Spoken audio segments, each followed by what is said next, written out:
National federal revenue मुलाज़िम पंहिंजे मुतालबनि जी मतालात डीसी ऑफिस समेत समूरी ऑफिस जी तालाबंदी करे मुलाज़िमनि खे ऑफिस ॿाहिरि कढी मेन ऑफिस जे गेट ते कैंप लॻाए एहतजाज।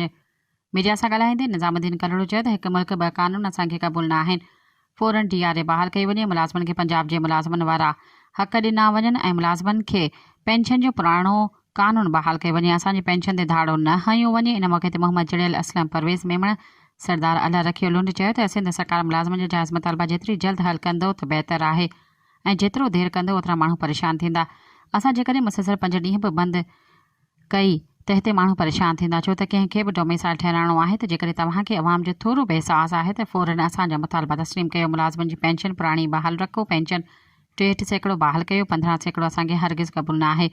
मुलाज़िमनि जी इंश्योरेंस रिटायर थियण सां ई ॾिनो वञे, छो जो रहियल आहे ऐं उन्हनि खे ॾिनो वञे ऐं असां एहतजाज जारी रहंदो जेसिताईं असांजा जाइज़ मुतालबा मंज़ूर नथा थियनि। सब्सक्राइब कयो अवामी न्यूज़ HD खे ऐं ताज़ा तरीन ख़बरुनि लाइ ॾिसंदा रहो अवामी न्यूज़ HD।